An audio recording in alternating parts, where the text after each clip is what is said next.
right.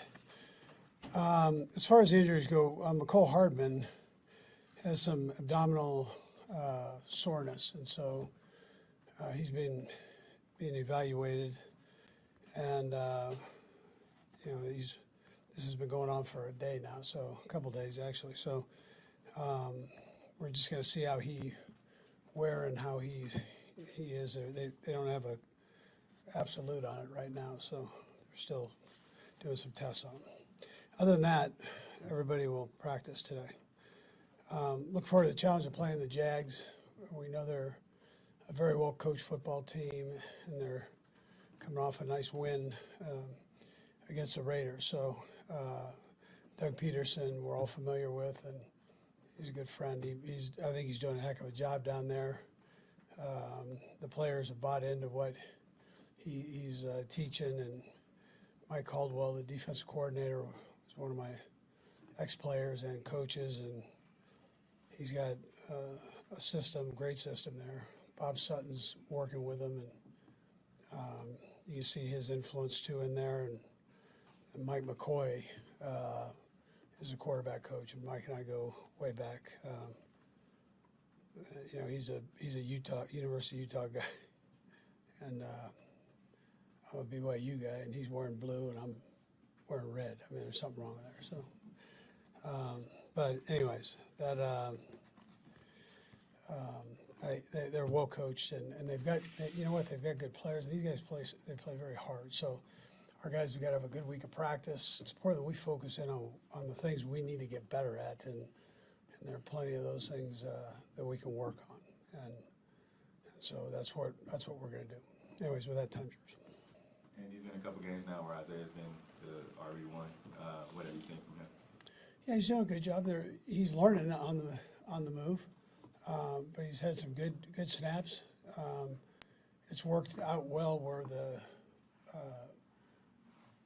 Clyde's getting reps and he's getting reps, and I think that's healthy. We're being able to throw fastballs at the guys, and then one is getting in there and doing his thing, more on third down, but he got some first and second down calls also. But we'll just keep bringing him along, and I like the progress he's making. Is he where you want him to be right now?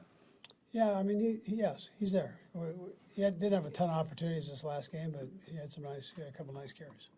With the quarterback as talented as Patrick, have you found ways as he's developed to coach him to actually be better when he is outside the pocket, when he is scrambling? Are there things that you sort of noticed that you guys from the coaching staff have given him and that he's actually applied on the field? Yeah, no, I mean, we know he's good outside the pocket. He's been that way before we got him here, so he was at college. But we've given him things that we can call to get him outside the pocket, and then naturally he's going to do that within the pass game, so somewhere, and extend the play. But we do have things in the offense that we've put in, trying to utilize that talent that he has, and he's made some big plays with some of those plays. Yeah. Hi, Patrick. Hello. We have to ask you a funny question before we get into football. Coach Reed is ranked 4th of the best-looking coaches in the NFL. What do you think about that? I think he should be higher, man. That's a good-looking gentleman out there. So he's got some swag to him, too, so he's got the personality to match. You get so many pass attempts last week. I know you're used to it, right? You've done that a lot in college. But do you do anything with your arm? Take a little time off? You're going to pitch count during practice? What sort of things are you doing with your arm these days? I don't. Ever since I've been young, I haven't really got sore, even when I pitched when I was younger. So usually just the normal stuff. I mean, we do different stuff that I do with my trainers and stuff like that. But other than that, I just try to keep that arm strength up and keep rolling. When you face a former coach like a Doug Peterson, who knows you very well, how do you prepare knowing that they know a lot of things that helps you get to where you are? Yeah, I have to ask because I actually wasn't here with Doug, so he got here he left right before I got here, and so I knew a lot of people that knew him and talked very highly of him, how great of a coach he was, and so I have to kind of go back and ask sometimes, like, hey, on this check, does he know like what this check means and stuff like that, so that we can change the code words, we can change stuff up, so that he doesn't have any intel on the stuff we're trying to get done. Patrick, when you do throw that many times in a game, late in the game, does do you feel like what you're seeing from the defense that they pretty much expect to passes coming pretty regularly? Not necessarily. I think we still do a good job of trying to mix it up, and obviously that game got a little out of hand as far as throwing the ball a little bit more than we wanted to as compared to running it, but it called for that, and to be able to do both, I think you've seen in games we've been able to run the ball a lot in some games, and then obviously there's games where we have to throw the ball. It's something that you have to do as an offense in order to succeed in this league is being able to do both, and that's something that I think we can do in this team.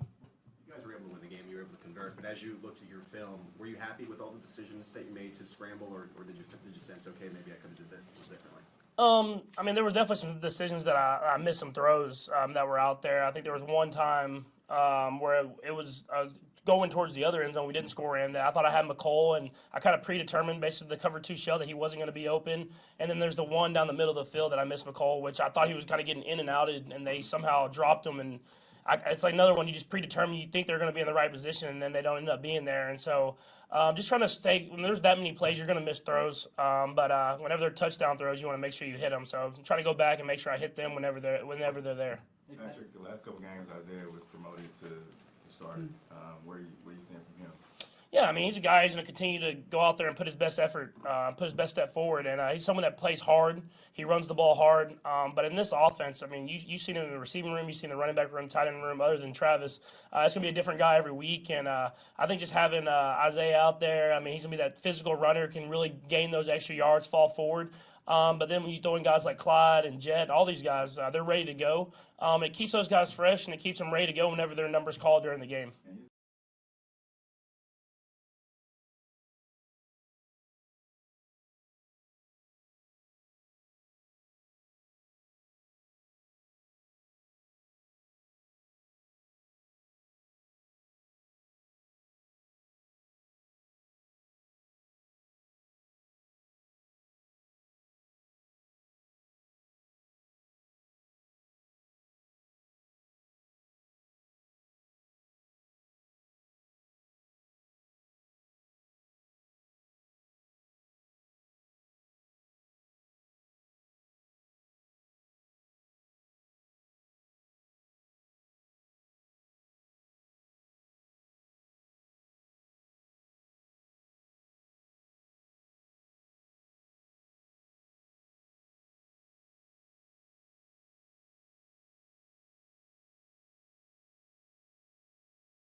Hey, good morning. Welcome to SportsBeat Live.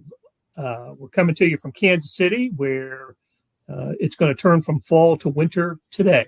And we are talking Chiefs as we always do, and we want to talk Chiefs with you. So send us your questions and comments, and we'll get to them as soon as we can. We have Sam McDowell and Herbie Teope here. Looking for one or two more to join us at some point. We'll see what happens.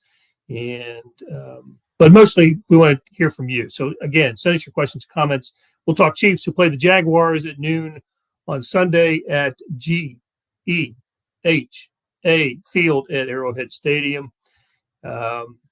So, guys, here's the thing. I do want to talk about the Jaguars, and we will talk about the Jaguars. But Sam, I'm glad you're here because you were not part of the discussion we had previously, and I want you guys to tell me why I felt better about the Chiefs after their loss to the Bills than I did about their victory over the Tennessee Titans. Does that make any sense to you?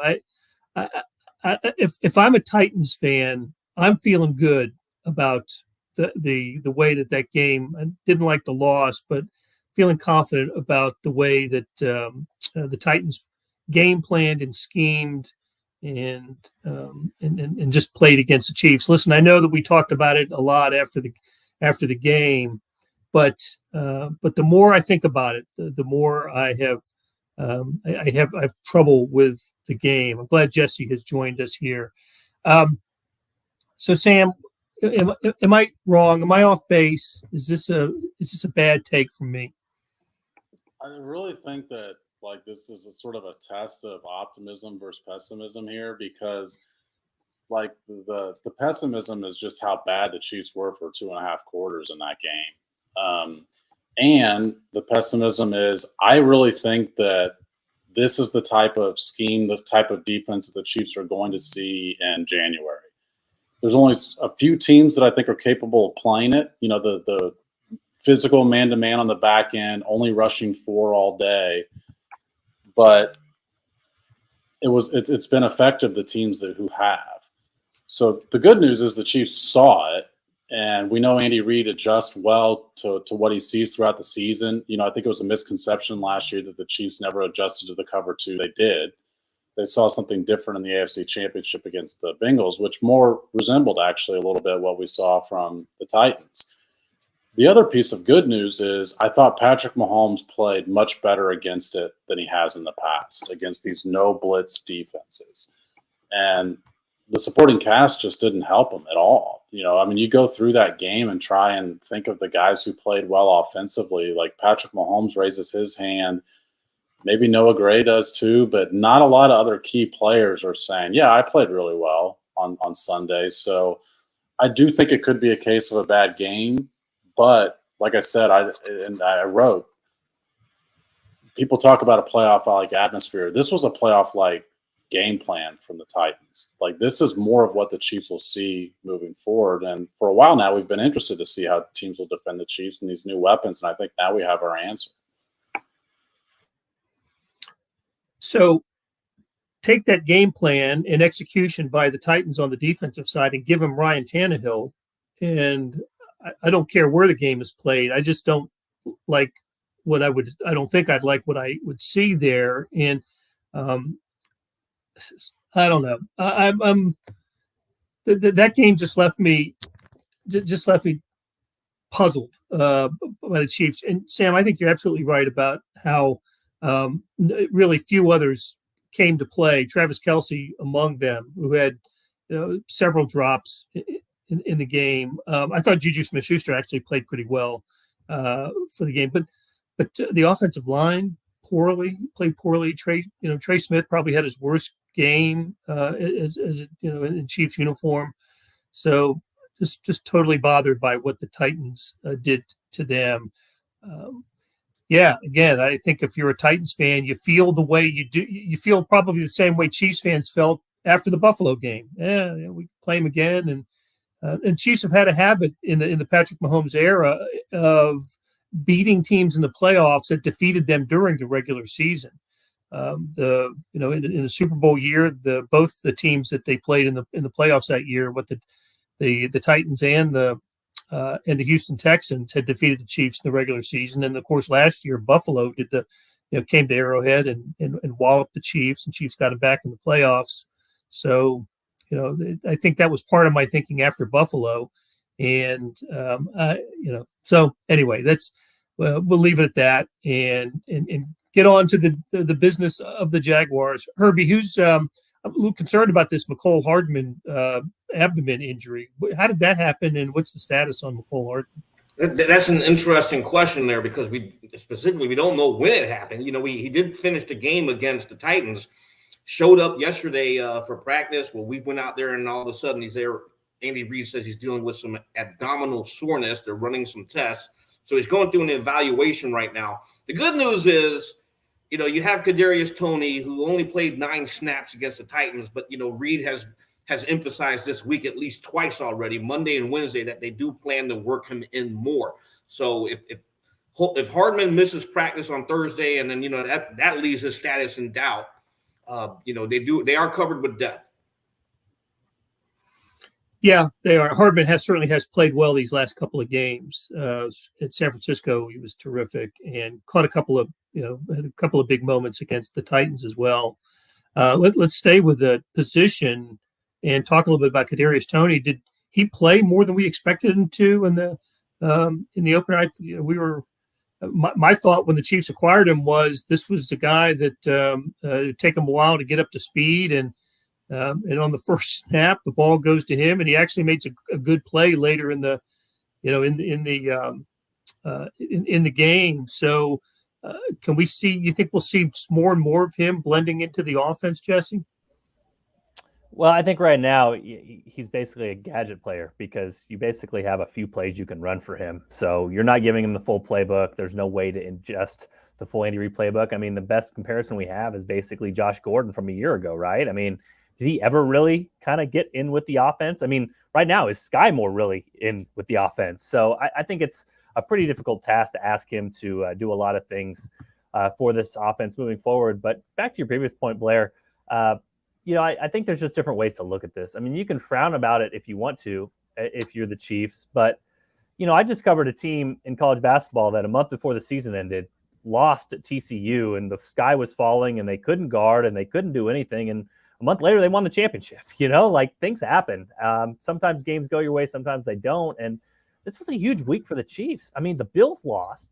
The Chiefs won a close game, however they got there. And now Josh Allen might be out for a while. And all of a sudden, we're going from, okay, the Chiefs are going to have to go to Buffalo. They're going to have to win a game in the AFC Championship to if Josh Allen is out a couple weeks, the Chiefs are probably the AFC favorite again. And if they're the AFC favorite, they're probably pretty close to the Super Bowl favorite if you look at them and the Eagles potentially meeting up in the Super Bowl. So this was a big week for the Chiefs, and it just means that things can change over time. I mean, I expect, Kadarius Toney to be better for them late. I expect Sky Moore to be better for them late. I expect the weapons to be better as the Chiefs move forward, and for some of their defenders who are young, like Leo Chanel and George Karlaftis, to be better in weeks 16, 17, 18. So, you can look at this a lot of different ways, but this was a big week for the Chiefs if we just kind of zoom out on this and look from a really big picture perspective, and that the season was kind of going to wind down, it looked like, to the Chiefs being a 4-point underdog playing at the Bills in the playoffs. Most likely that was the scenario to get to the Super Bowl, and things might have switched with that Josh Allen injury and the Chiefs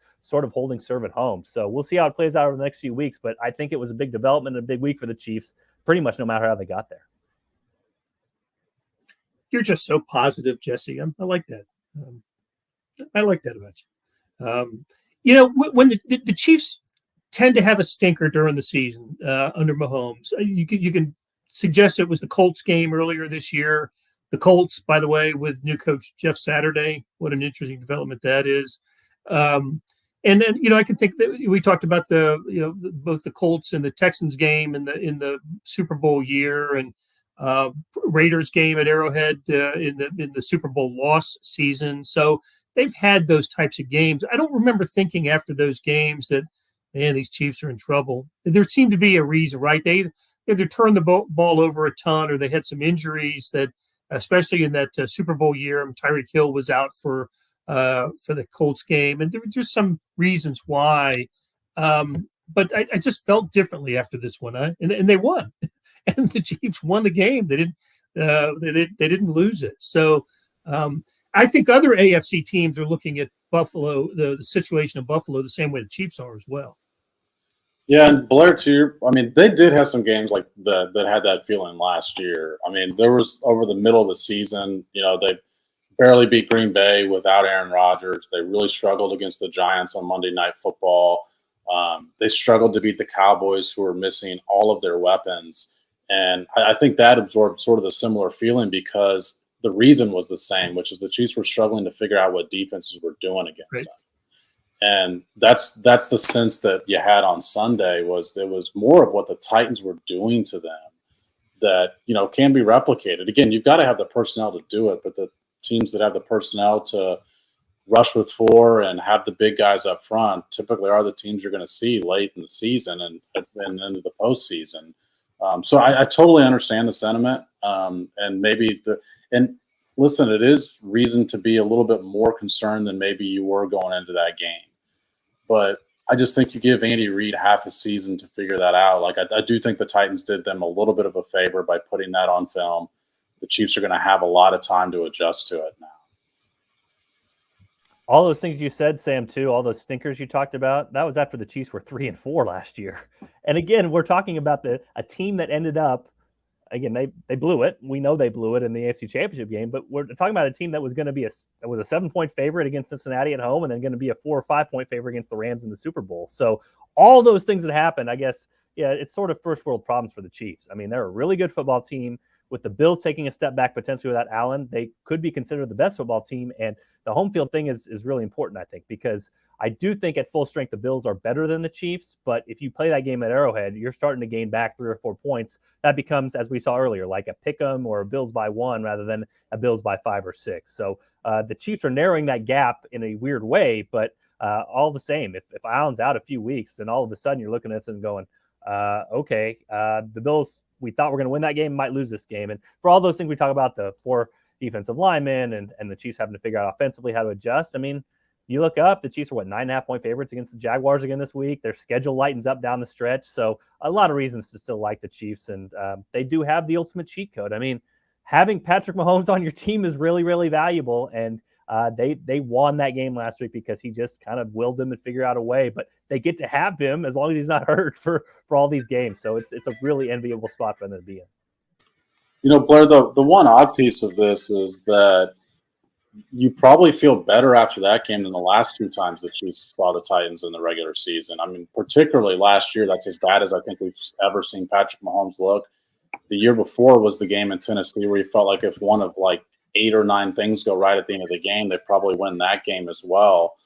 And that was right after Patrick Mahomes had come back from an injury. So I do think the Chiefs have been in this situation before, particularly against this team. I was interested to see the Titans were only favored 2.5 against the Broncos because it's sort of the betting market saying they thought Sunday's game was more about the Chiefs than it was the Titans then. Right.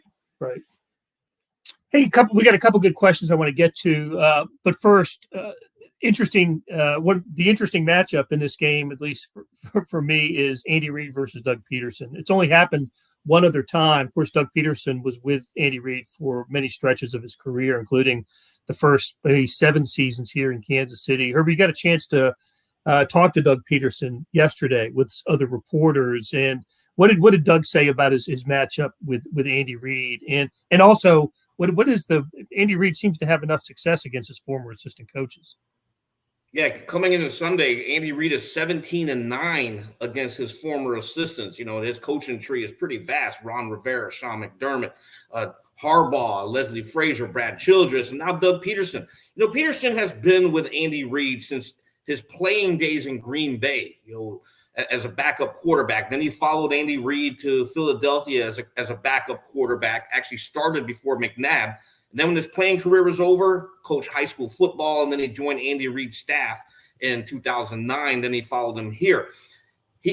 Doug Peterson says, hey, look, I owe a lot to Andy Reid. I picked up so many one-on-one sessions, so many meetings they spent together. They consider them, both the men are, they consider each other good, close friends. But this is going to be a fun matchup. Doug Peterson is well aware of the record. Yesterday he joked, and I asked him about it. I was like, what goes behind that success? And Doug Peterson quipped, well, he's just a better coach.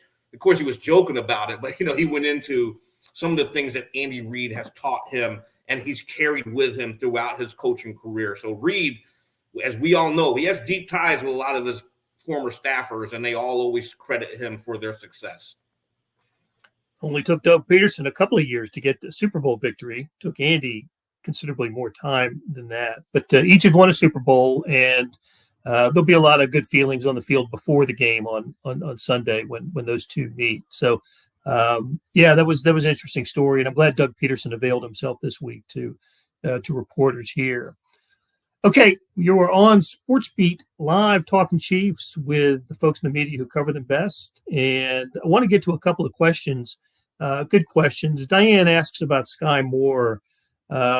Jesse, is there a little concern about the development of Sky Moore? We certainly have concerns about his punt return prowess, but as a wide receiver, what do we make of Sky Moore's progress to date? And I did expect a little bit more production from him so far. Is he one of those guys that Sam said, actually you said this, Jesse, about being better in week 16, 17 than he is now? I think last week was the most concerning week for Sky, to be completely honest, because I've been on the Sky Moore bandwagon. You look at the grades and some of the people who study the film. He has great releases. He's been able to get open. It's just been kind of a snap count thing. He hasn't been out there that much, but I'm more concerned because he had one of his worst games this past week. Plus, they added Kadarius Toney, and as you mentioned, Blair, they got Kadarius Toney snaps. Like, they got him touches, force-fed him that, and there's like nothing to keep them from doing that with Sky Moore. You know what I mean? Like if you bring in a guy this week and decide to use him for those snaps, you could have done that with another guy who you've had for longer. So I think this is the most concerning, or the most concerned I've been about Sky Moore. Now, big picture, you look next year, Chiefs have a lot of guys they're probably going to have back. McCole Hardman, Juju Smith-Schuster, Kadarius Toney will be, Sky Moore will be, but potentially next year he could step into a much larger role, and maybe this is sort of like a redshirt year for him. But I did have high hopes for him toward the end of the season. I think this one gives me more pause with him because that was a game, as Sam said earlier, Tennessee was playing a lot of man coverage. They were playing with their 4 rushers, but Mahomes is holding it. Why was he doing that? There was not separation, and Sky Moore was part of that problem for the Chiefs, along with other guys in there who were sort of getting mauled by Tennessee, but sort of just not getting open on their own too. So, I have more concerns about Sky Moore now than I did a week ago.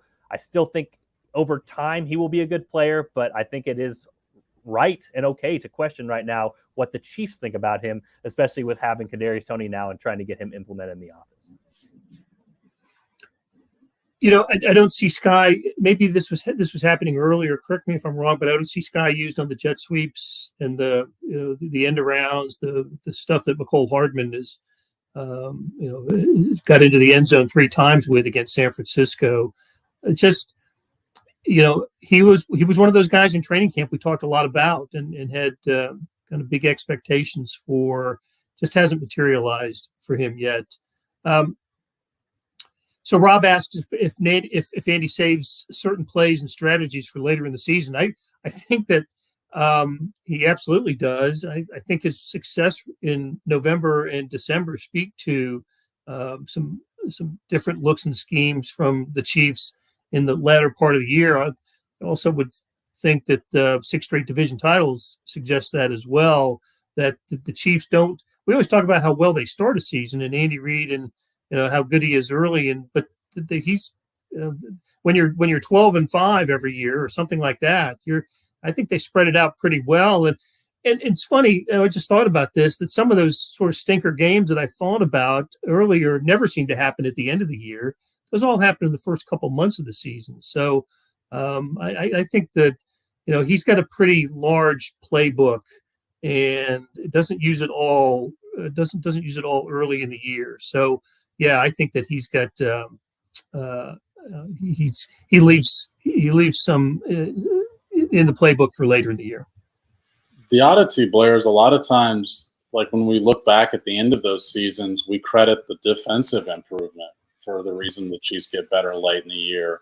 And this defense, I do think, is ahead of where the other Steve Spagnuolo defenses have been since 2019. The Titans were playing Malik Willis at quarterback. I understand that, but you still got to stop them. And they allowed 1 first down in the last 10 drives of that game. Like, the reason the Chiefs have 500 yards of offense is because they run 91 plays because the defense is off the field in 3 or 4 plays every time. So that would be one point of optimism, I guess, if you're looking at that from the big picture. But when you talk about wide receivers, the one guy we really don't talk a ton about is Marquez Valdez-Scantling. And he's the one guy who's here for a long-term contract. I mean, he's here for 3 years. And I think if you were a Chiefs fan, the guy you should be rooting for most to be productive right now is the guy who's going to be here 3 years. And there's some metrics out there. You know, ESPN does an analytical look at how frequently receivers get open. And there's no receiver in the NFL that has run more snaps that gets open less percentage of the time than Marquez Valdez-Scantling. And those defenses that Jesse and I have mentioned, the man defense, part of it is because one of your top 2 receivers cannot get open against it. And so that's a problem that, you know, could be more longer lasting than some of these other things we've discussed. And just real quick, taking kind of the big picture view of this, I totally agree with you, Sam, about MVS. And it wasn't like he didn't get snaps. I think I saw that he had snap counts were somewhere in the 70s when they ran 90 plays. So he was out there a lot, only targeted once, had that one catch. A lot of the problems Mahomes is looking for open receivers. It's that they did not create separation in this particular game. It feels like we oscillate, don't we? Like, oh, they can't face man coverage, but the numbers say they're really good against man coverage, and then they have a game like San Francisco where they just constantly beat man coverage, and then you come back to Tennessee and they can't beat it. Again, part of this, I think, is Tennessee just completely mugged them at the line of scrimmage, and basically it kind of had to look a little bit of a Bill Self defense back about 15 years ago where you beat people up, you play physical, and you basically force the officials to blow their whistle or throw their flag 30 times a game. And at some point, it's really hard to do so. You saw it on the 2-point conversions. I mean, the third 2-point conversion, Tennessee held worse than did the first 2. But the officials are just sitting there like, are you going to make me throw another flag on you on Travis Kelce? I mean, how many times are we going to half distance this to the goal until you stop holding? But the bigger picture, you know, that is the Sky Moore thing. And with Sky Moore, I do want to at least mention when it comes to the snap count trends, from a rookie standpoint, if you look at some of the numbers out there, how much he's played, most closely lines up with Tyreek Hill as a rookie. Like out of all the receivers that Andy has had, how they integrated Tyreek Hill in the offense and got him going. Now, there's dissimilarities there. You know, Tyreek Hill was a 6th-round pick. Sky Moore more expected of him, but it kind of goes back to the big picture view, which just because he hasn't succeeded week 9 into his rookie season does not completely keep him from being a really good player down the line. But that could be a solution as well if you're talking about that, Sam, because Sky Moore, with his releases, with what we've seen from him on some of his routes, he can beat man coverage. It's a matter of getting him more comfortable and being able to be in sync with Patrick Mahomes. That has not happened as much lately, and that's why there has to be a little bit of concern about the receivers, at least this point in the season. Yeah, we spoke about this earlier, the great value of players like Byron Pringle, Demarcus Robinson, and of course Tyreek Hill was when the play broke down, they all kind of knew where to go. And how many of Pringle and Robinson's receptions came from plays that were when they weren't the primary guys, and they were the safety valves for Mahomes. We're not seeing that with MVS or Sky Moore yet. And you did reference Jesse is the MVS catch. That was a really nice catch he made, falling backwards, picking the ball basically off the ground before it hit the turf, and kept it was first down reception. So it was a really nice play from MVS. Okay, Sarah Ann asks about Ronald Jones, and a topic near and dear to Jesse's heart. But it also allows us to talk about the running back position. That's been a big issue this week. Chiefs running backs 14 yards on 12 carries against the Titans. We spoke about the offensive line play was, I thought, substandard against Tennessee, and of course Tennessee had a lot to do with that. But how concerned should the Chiefs be with the running back production? And is the 3-headed running back the way to go? And is this happening because no one has really emerged, or is this part of the game plan? Let's just untangle running back here, and what how concerning is this for the Chiefs? Sam, why don't you start off? Well, these are the guys they got. So I mean, yeah. It's sort of, usually a running back doesn't adopt the cliche of if you have more than one, you don't have a starter, but it does for the Chiefs. Like, if they had a guy, they'd be playing him. Andy Reid typically likes to play a guy and, occasionally cycle in somebody else. So to see him rotate three guys pretty evenly suggests that he doesn't have a ton of confidence in either. And I think if you ask for a scouting report on any of these three running backs, the first thing you would do is mention their weaknesses, not their strengths. And so that's a concern. With Jerick McKinnon, though, I think it's become clear that he's the guy when the Chiefs are in crunch time. And he's a veteran. He's a more veteran guy than Pacheco and Edwards-Helaire. And it leads me to believe that they're trying to save his health for the postseason. We saw, last year he was the guy in the playoffs. And I still think it could potentially be trending that direction to where the Chiefs just don't want to overuse him in the regular season because they think they will have to use him in the postseason because they're not getting a lot out of Pacheco and Edwards-Helaire. When you look at Pacheco in particular, there's this, idea that he's this physical runner because he does run hard, but he doesn't break tackles. He doesn't force missed tackles a lot. Edwards-Helaire doesn't either.